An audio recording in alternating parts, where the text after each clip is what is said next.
Tercer bloque de Sin Filtro, vamos directamente a los mensajes que envía la audiencia con la etiqueta SF de Portables. Nos dice Norman: cuando regresen los connacionales de Estados Unidos, el comercio informal crecerá más.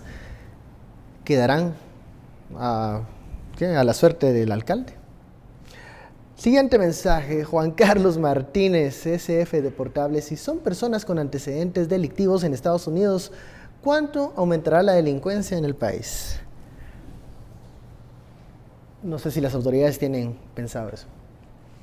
Bueno, Conamigua nos dice: guatemaltecos serán expulsados de Estados Unidos, pero el Estado debe responder a estas familias. ¿Qué hace el Congreso de la República por ellos? Son algunos de los mensajes que llegan con la etiqueta SF de Portables. También el presidente de la República, Jimmy Morales, fijó una postura en su cuenta oficial de Facebook. Allí él decía: a los migrantes hacía un llamado a la calma. También les pedía que se informaran bien en los consulados de su localidad y que no creyeran en titulares alarmantes y que estén exagerando la información. Esa es la reacción del presidente Morales. Cuidado con los alarmistas, está diciendo el mandatario. La pregunta es: ¿tiene pensado Morales qué va a pasar en el peor de los escenarios? Él tiene que estar preparado aquí. Claro. Si aún fuese todavía 10% de los 300,000, 10% del 10% serían 30,000. Aún eso hay que prever. Pero la premisa sobre la cual Trump dice esto, creo que es una premisa falsa. Porque él dice que hay 11 millones de indocumentados o irregulares, y que esos 11 millones, entre 2 y 3 son delincuentes. No sé de dónde sacó esa cifra. Pero la premisa es pues, falsa de todas las falsedades. ¿De dónde saca las cifras este señor? De su cabeza, de su temor. De su imaginación. Y de su discurso populista. Eso, por cierto, es mentira. O sea, es una falacia tan enorme. 3 millones de delincuentes. Decir que hay 3 millones de mareros y narcotraficantes es deleznable incluso. Tal vez habrá 3 millones de consumidores de drogas, eso sí, o más en Estados Unidos. Sí. Pero no creo, digamos, aún el sistema, las instituciones de Estados Unidos jamás permitirían que una situación, esté o no esté Trump de presidente, las instituciones, no sé, la Guardia Nacional, el FBI y todas las instituciones de inteligencia, Homeland Security, pero sobre su cadáver permitirían que hubiese 3 millones de delincuentes rondando en todo el país. Eso, o sea, ya la misma cifra es... Y él se está refiriendo a que delincuentes, inmigrantes ilegales, imagínate. O sea, a eso hay que añadirle los delincuentes que son estadounidenses también. Son cifras absurdas, son cifras que saca esta persona, lo ha hecho toda la campaña.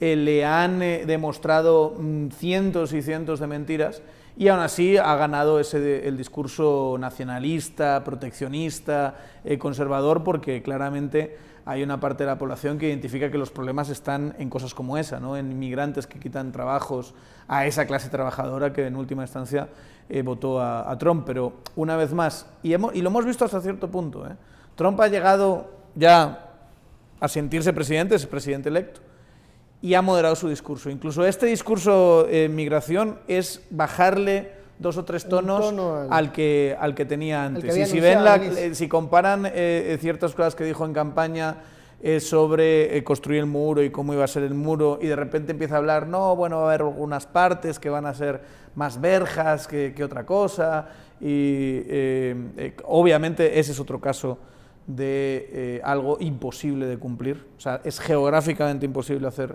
el muro, es carísimo hacer el muro, es políticamente inviable hacer el muro, y va a tener que moderar buena parte de ese discurso. Yo creo que se va a quedar sobre todo una política de gestos. Posiblemente aumente el número de deportaciones con respecto al mismo Obama, que ya batió récord de deportaciones, pero no va a poder llegar ni de lejos a las cifras de las que ha hablado, 11 millones de personas, que es imposible mover esa cantidad de gente. Y en un sistema como el norteamericano se puede decir que no cumplió esa promesa de campaña de los 11 millones porque en el camino se encontraron procesos, instituciones que pues no le van a dar una luz verde a ese tipo de planes, ¿no? Yo lo que diría es que elegirá, una oposición demócrata. Puede elegir otra clase de batallas para dar la sensación de que sí está cumpliendo con su Ahora, una batalla que puede elegir Donald Trump, teniendo la Cámara de Representantes de su lado y al Senado, es pasar finalmente una reforma migratoria muy al estilo republicano. Es que eso no conviene y es muy difícil de vender, y ha sido muy difícil de vender para todos los presidentes anteriores a Donald Trump, a los senadores y los congresistas. Es que ahí es donde está el problema. Bueno, pero muchas veces era porque tenías un Senado, un Congreso de oposición. Pero digamos, aunque no hubiese Donald Trump, la política de migración de Estados Unidos seguirá siendo de deportación. Y uno de los países que recibe más deportados somos nosotros, somos Guatemala. Y miremos las cifras como han ido aumentando. Quitemos al elemento Donald Trump y el discurso de Donald Trump, igual va a seguir. Aún si Hillary hubiese ganado la elección, es una política pública de ellos. Y si no fueran tan consistentes en enviar esos 2 aviones todos los días a Guatemala, con 250, entre 200 y 250 deportados, muchos de los cuales bajan al aeropuerto y van otra vez de regreso y pareciera un flujo continuo. Pareciera un flujo continuo, pero es muchos de los que se están regresando, los que logran entrar, no logran entrar, logran pasar, no logran pasar. Y yo creo que nos debe preocupar, independientemente de la amenaza. Matemáticamente la amenaza en realidad es una exageración, pero nos debe preocupar la realidad, y son esos números que sí están regresando y que van a regresar y que posiblemente podrían crecer un porcentaje. Sí, eso es lo que nos debe preocupar. Al mismo tiempo, y con la política de deportaciones que ha tenido Obama, insisto con ese matiz de contar los deportados a pie de frontera, que es... Cambia los números. Yo creo que cambian bastante los números y no estamos hablando de un aumento de esa magnitud, pero incluso así se están batiendo todos los meses récords de remesas. O sea, está, digamos, el tema de remesas todavía está muy sano y hay que ponerlo en perspectiva. De estos últimos 8 años, las deportaciones no han reducido el número de remesas, más bien al revés. En estos 8 años se ha aumentado significativamente el dinero de remesas. Entonces, habrá que ver qué va a pasar entonces con estos gestos del presidente electo y qué va a suceder cuando... 1.500 millones para este año, va a ser mayor que la recaudación de la SAT. Hay que ver qué va a pasar de estos discursos que pronuncia Trump a lo que hará los primeros meses y sobre todo las consecuencias para Guatemala. Muchísimas gracias por el análisis, Estuardo, Daniel. Y a usted muchísimas gracias por su sintonía. Esto fue Sin Filtro, el espacio donde usted saca sus propias conclusiones. Feliz noche, nos vemos mañana.